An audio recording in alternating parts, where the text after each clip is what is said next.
Hello friends, welcome to our YouTube channel learn with NH. इस video के अंदर हम क्लास 10th की जो किताब है दोस्तों, क्लास 10th की किताब के अंदर महाराणा प्रताप से रिलेटेड जो टॉपिक दिया गया है दोस्तों, उसके बारे में हम डिस्कस करेंगे। यहाँ पर महाराणा प्रताप से रिलेटेड कुछ इंपॉर्टेंट डिटेल्स दी गई है, वो हम पढ़ेंगे। एग्जाम्स में जो भी सवाल पूछे जाते हैं दोस्तों, वो यहीं से पूछे जाते हैं। ये वीडियो हमारा 15 मिनट का रहेगा। 15 मिनट के अंदर हम महाराणा प्रताप से रिलेटेड जो भी इंपॉर्टेंट बातें हैं दोस्तों, जो एग्जाम में पूछी जाती है, वो हम यहाँ पर सभी डिस्कस करेंगे। ठीक है, ये वीडियो आप लोगों के लिए बहुत ही ज़्यादा यूज़फुल होने वाला है दोस्तों, क्योंकि यहाँ पर हम एकदम ऑथेंटिक कंटेंट पढ़ रहे हैं। ठीक है, यहाँ पर एक एक चीज़ जो लिखी हुई है वो बिल्कुल सही है। ठीक है, तो चलिए दोस्तों, बिना देरी के शुरू करते हैं। आप जिस भी एग्ज़ाम की तैयारी कर रहे हैं, चाहे आपका रीट का एग्ज़ाम हो, चाहे सेट का एग्ज़ाम हो, सेकंड ग्रेड, फर्स्ट ग्रेड, पटवार, जिस भी एग्ज़ाम की आप तैयारी कर रहे हैं, हर एग्ज़ाम के लिए बहुत ही ज़्यादा यूज़फुल है। ठीक है, तो चलिए शुरू करते हैं। सबसे पहले महाराणा प्रताप का जो शासनकाल रहा है दोस्तों, महाराणा प्रताप का शासनकाल 1572 से लेकर 1597 ईस्वी तक रहा है। ठीक है, इनका जो शासनकाल रहा है वो 1572 से लेकर 1597 ईस्वी तक रहा है, ये आपको ध्यान रखना है। महाराणा प्रताप का जन्म विक्रम संवत 1597 ज्येष्ठ शुक्ल तृतीय यानी ज्येष्ठ शुक्ल तृतीय को हुआ था, रविवार के दिन हुआ था, यानी कि 9 मई 1540 ईस्वी को हुआ था, को कुंभलगढ़ दुर्ग के कटारगढ़ बादल महल में हुआ था। तो यहाँ से सवाल एग्जाम में पूछा जाता है। ठीक है, कब हुआ था? 9 मई 1540 को हुआ था, कुंभलगढ़ दुर्ग के अंदर कटारगढ़ में बादल महल में हुआ था। ये आपको ध्यान रखना है। ठीक है, और अगर आपसे पूछा जाए किस दिन हुआ था, तो रविवार के दिन हुआ था, ये भी आपको ध्यान रखना है। ठीक है, और अगर आपसे पूछा जाए विक्रम संवत, तो 1597 को हुआ था, ज्येष्ठ शुक्ल तृतीय को। ठीक है, प्रताप महाराणा उदय सिंह का ज्येष्ठ पुत्र था। उसकी माता का नाम जयवंता बाई पाली नरेश अखेराज सोनगरा चौहान की पुत्री थी, यानी कि महाराणा प्रताप के नाना का नाम क्या हो जाएगा? अखेराज सोनगरा हो जाएगी। ठीक है, ये पाली के चौहान थे, अखेराज चौहान। इनकी पुत्री थी जयवंता बाई, उनके पुत्र थे महाराणा प्रताप। महाराणा प्रताप का बचपन कुंभलगढ़ दुर्ग में ही व्यतीत हुआ। महाराणा प्रताप का विवाह सन 1557 ईस्वी में अजबदेव पवार के साथ हुआ, जिनसे 16 मार्च 1559 ईस्वी में अमर सिंह का जन्म हुआ। तो ये आपसे पूछा जा सकता है दोस्तों, 1557 में विवाह हुआ था अजबदेव पवार के साथ, और इनका जो अमर सिंह का जन्म हुआ था दोस्तों, वो 16 मार्च 1559 ईस्वी को हुआ था। ये आपको ध्यान रखना है। इनके बचपन का नाम कीका था, ये भी आपको ध्यान रखना है। ठीक है, महाराणा प्रताप के बचपन का नाम कीका हो जाएगा। महाराणा प्रताप 32 वर्ष की उम्र के थे तब उनके पिता उदय सिंह की होली के दिन 28 फरवरी 1572 ईस्वी को गोगुंदा में मृत्यु हो गई थी। कब हुई थी? 28 फरवरी 1572 ईस्वी को उदय सिंह का गोगुंदा में ही दाह संस्कार किया गया। कहाँ पर किया गया? गोगुंदा में ही किया गया। यहाँ स्थित महादेव बावड़ी, कौन सी बावड़ी है दोस्तों? महादेव बावड़ी पर 28 फरवरी 1572 ईस्वी को मेवाड़ के सामंतों एवं प्रजा ने प्रताप सिंह का महाराणा के रूप में राज तिलक किया। ये आपको ध्यान रखना है। ठीक है, कौन सी बावड़ी में किया था? महादेव बावड़ी, जो कि गोगुंदा में स्थित थी। यहाँ पर ही इनका राज तिलक किया गया था। ठीक है, तो ये कुछ पॉइंट है, ये आपको ध्यान रखने हैं। ये सभी जो हम डिस्कस कर रहे हैं दोस्तों, ये एग्जाम में पूछे जा चुके हैं। ठीक है, और यहाँ पर जो राज तिलक किया गया था, उसमें अगर एक नाम आप ध्यान रखना चाहो तो कृष्णावत चुंडावत के द्वारा किया गया था। कृष्णदास चुंडावत के द्वारा किया गया था। ये आपको ध्यान रखना है। किसके द्वारा किया गया था? कृष्णदास चुंडावत के द्वारा राज तिलक। ठीक है, महाराणा उदय सिंह द्वारा नामित उत्तराधिकारी जगमाल को, ठीक है, जगमाल को मेवाड़ के वरिष्ठ सामंतों ने अपदस्थ कर दिया। और क्या कहना चाह रहा है ये? 1570 ईस्वी में अकबर का नागौर दरबार लगा, जिसमें मेवाड़ के अलावा अधिकतर राजपूतों ने अकबर की अधीनता स्वीकार कर ली। ठीक है, 1570 में जब नागौर दरबार लगा था दोस्तों, तो सभी राजपूतों ने लगभग अकबर की अधीनता स्वीकार कर ली थी। बट अकबर ने प्रताप को अधीनता स्वीकार करवाने के लिए 4 दल भेजे थे। महाराणा प्रताप ने अकबर की अधीनता स्वीकार नहीं की थी, तो यहाँ पर 4 शिष्टमंडल भेजे गए थे, जो कि एग्जाम में पूछे जाते हैं। पहला जलाल खां भेजा गया था, जिसको नवंबर 1572 ईस्वी में प्रताप के पास भेजा गया। ठीक है, दूसरी बार जून 1573 ईस्वी में मानसिंह को भेजा गया था। आमेर का शासक था, प्रताप को समझाने के लिए भेजा गया। ठीक है, कब भेजा गया? जून 1573 में, यानी 6 महीने में भेजा गया था। ठीक है, तीसरी बार अक्टूबर 1573 ईस्वी में आमेर के भगवान दास को भेजा गया। फिर चौथी बार दिसंबर 1573 ईस्वी में टोडरमल को भेजा गया। ठीक है, इसे हम कैसे याद रखते हैं दोस्तों? जमा भट्टों से याद रखते हैं। ठीक है, जमा भट्टों से हम याद रखते हैं। सबसे पहले जलाल खां, फिर मानसिंह, फिर भगवान दास, फिर टोडरमल। ठीक है, डेट भी आपको ध्यान रखनी है। नवंबर 1572 ईस्वी, जून 1573 ईस्वी, अक्टूबर 1573 ईस्वी, दिसंबर 1573 ईस्वी। ठीक है, ये चारों शिष्टमंडल प्रताप को समझाने में असफल रहे, तो अकबर ने प्रताप को युद्ध में बंदी बनाने की योजना बनाई। ठीक है, बंदी बनाने की योजना अजमेर में स्थित किले में बनाई गई, जिसमें आज संग्रहालय स्थित है, तथा अंग्रेजों के समय का शस्त्रागार होने के कारण इसे मैगजीन भी कहते हैं। तो दोस्तों, महाराणा प्रताप को बंदी बनाने की योजना किस दुर्ग में बनाई थी? तो मैगजीन दुर्ग में बनाई थी। ये आपको ध्यान रखना है, ये एग्जाम में पूछा जाता है। अकबर ने मानसिंह को इस युद्ध का मुख्य सेनापति बनाया तथा मानसिंह का सहयोगी आसफ खां को नियुक्त किया गया। यानी मुख्य सेनापति मानसिंह को बनाया था और इसका सहयोगी किससे नियुक्त किया गया था? आसफ खां को नियुक्त किया गया था। ये आपको ध्यान रखना है, ठीक है, इंपॉर्टेंट है। मानसिंह 3 अप्रैल 1576 ईस्वी को शाही सेना लेकर अजमेर से रवाना हुआ। कब रवाना हुआ दोस्तों? 3 अप्रैल 1576 को। ये डेट आपको ध्यान रखनी है, ठीक है, पूछी जा सकती है। उसने पहला पड़ाव कहाँ पर डाला? मांडलगढ़ में डाला, ठीक है। 2 माह तक वो वहीं रहा। 2 माह तक कहाँ पर रहा? मांडलगढ़ में रहा, ठीक है। पूछा जा सकता है कितने माह तक रहा था? तो 2 माह तक रहा था। उसके बाद वो आगे नाथद्वारा से लगे हुए खमनोर के मोलेला नामक गाँव के पास अपना पड़ाव डाला। उधर इस शाही सेना के आगमन की सूचना महाराणा प्रताप को मिल गई, ठीक है। यानी कि पहले मांडलगढ़ में डाला, फिर मोलेला नामक गाँव में अपना पड़ाव डाला, ठीक है, मोलेला राजसमंद में। देखिए, महाराणा प्रताप ने गोगुंदा और खमनोर की पहाड़ियों के मध्य स्थित हल्दी घाटी नामक तंग घाटी में अपना पड़ाव डाला। इस घाटी में एक बार में एक आदमी ही प्रवेश कर सकता था, इसलिए सैनिकों की कमी होते हुए भी महाराणा प्रताप के लिए मोर्चाबंदी के लिए यह सर्वोत्तम स्थान था, जहां प्रताप के पहाड़ों से परिचित सैनिक आसानी से छिपकर आक्रमण कर सकते थे। वहीं मुगल सैनिक भटककर मेवाड़ के सैनिकों से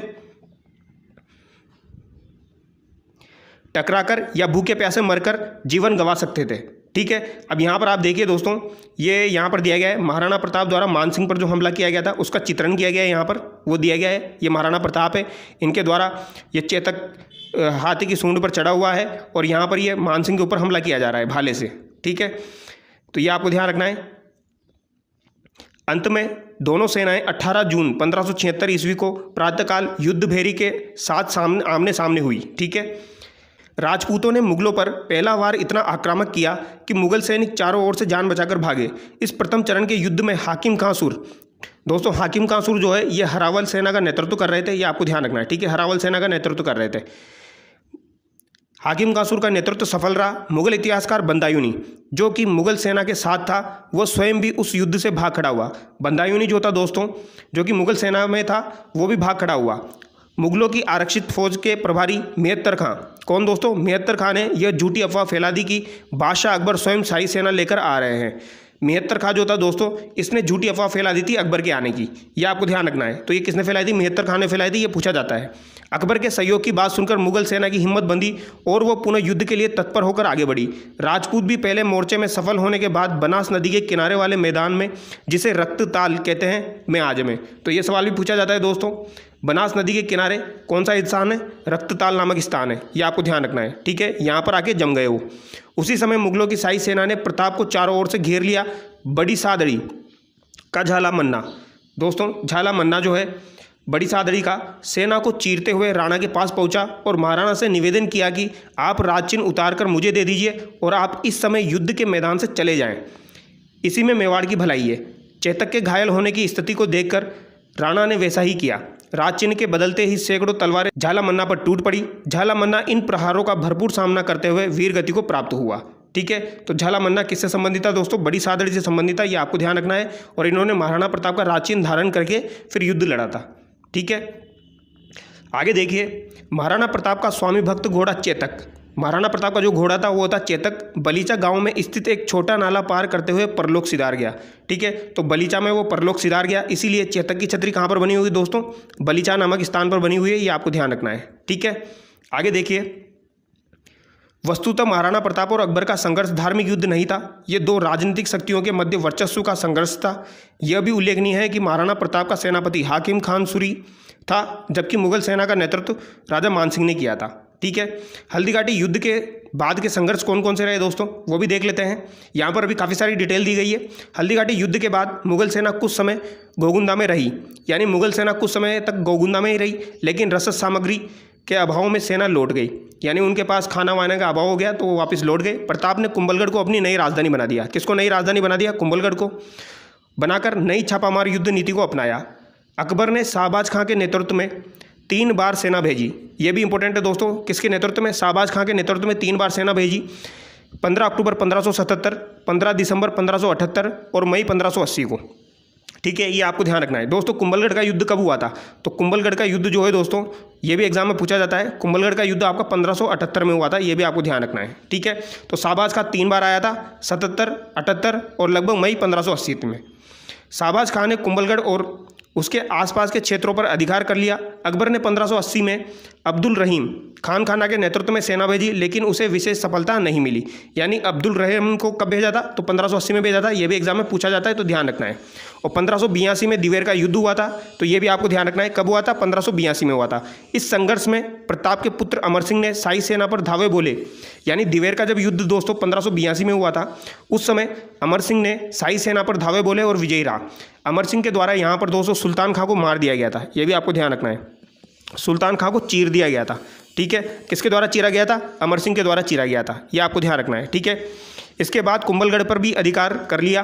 प्रताप की गतिविधियों को रोकने के लिए अकबर ने जगन्नाथ कछवा के नेतृत्व में सेना भेजी। प्रताप पुनः पहाड़ियों में चला गया।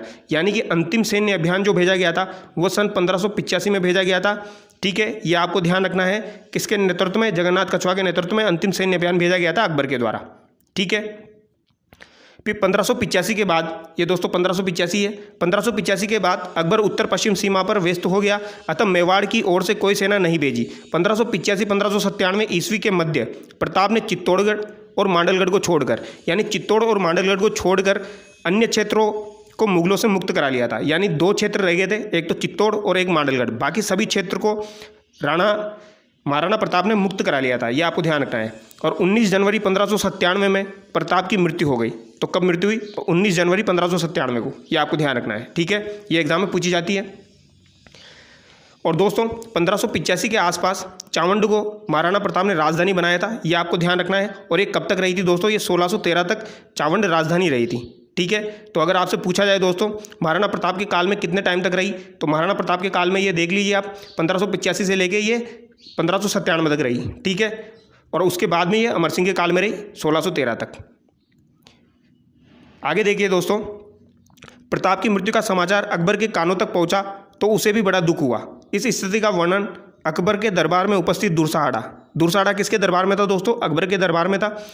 ने इस प्रकार किया, अस लेगो अणदाग पाग लेगो अणनामी गलोत राण जीति गयो दसण मूद रसना उसी निशास मूक मरिया नयन तो मर्त साह प्रतापसी।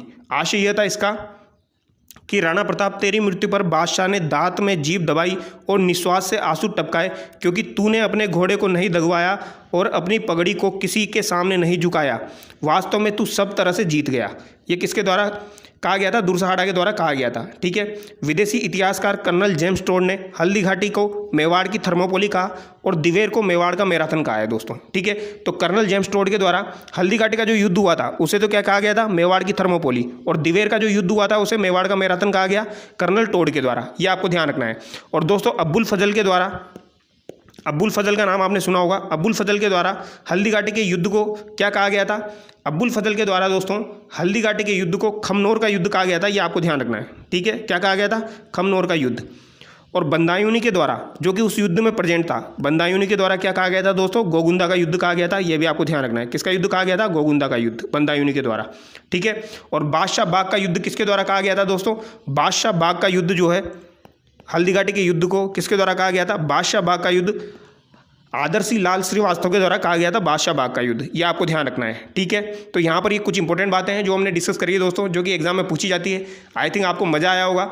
और यहाँ पर कुछ और भी चीज़ें मैं आपको बता देता हूँ दोस्तों, जैसे कि महाराणा प्रताप जो थे दोस्तों, उनका दरबारी विद्वान कौन था? ठीक है, महाराणा प्रताप जो थे उनका दरबारी विद्वान कौन हो जाएगा, ये मैं आपको बता देता हूँ। महाराणा प्रताप का जो दरबारी विद्वान था दोस्तों, वो कौन था? दरबारी विद्वान एक तो आपका हो जाएगा चक्रपाणी मिश्र। ठीक है, ये आपको ध्यान रखना है। कौन कौन हो जाएंगे? चक्रपाणी मिश्र, जो कि इंपॉर्टेंट है। चक्रपाणी मिश्र के द्वारा राज्याभिषेक, मुहूर्तमाला और विश्व वल्लभ लिखी गई थी। ये आपको ध्यान रखना है। ठीक है, हेम रत्नसूरी जो है दोस्तों, ये भी किसके दरबार में था? ये महाराणा प्रताप के दरबार में था। ये आपको ध्यान रखना है। इसके अलावा दोस्तों माला साधु जो था, माला साधु ये भी महाराणा प्रताप के दरबार में था। ठीक है, और रामा साधु जो था दोस्तों, ये भी महाराणा प्रताप के दरबार में था। ये आपको ध्यान रखना है। ठीक है, हेम रत्न सूरी के द्वारा गोरा बादलरी चौपाई लिखी गई थी। कौन सी लिखी गई थी? गोरा बादलरी चौपाई। ये आपको ध्यान रखना है, गोरा बादलरी चौपाई। ठीक है, ये किसके द्वारा लिखी गई थी दोस्तों? ये हेमरत्न सूरी के द्वारा लिखी गई थी। तो ये कुछ इंपॉर्टेंट बातें हैं जो हमने डिस्कस करी है दोस्तों, ये काफ़ी इंपॉर्टेंट है। इसके अलावा एक और चीज़ आपको ध्यान रखनी है दोस्तों, भामाशाह व ताराचंद नामक दो भाइयों ने प्रताप की आर्थिक सहायता भी प्रदान की थी। यानी भामाशाह ने महाराणा प्रताप को आर्थिक सहायता प्रदान की थी। ठीक है, ये भी एग्जाम में पूछा जाता है। तो यहाँ पर ऑलमोस्ट जो भी चीज़ें यहाँ पर दी गई है वो हमने डिस्कस कर ली है दोस्तों। तो आई होप आपको वीडियो अच्छा लगा होगा। अगर आपको वीडियो अच्छा लगा है तो चैनल को सब्सक्राइब जरूर करें। Thank you so much.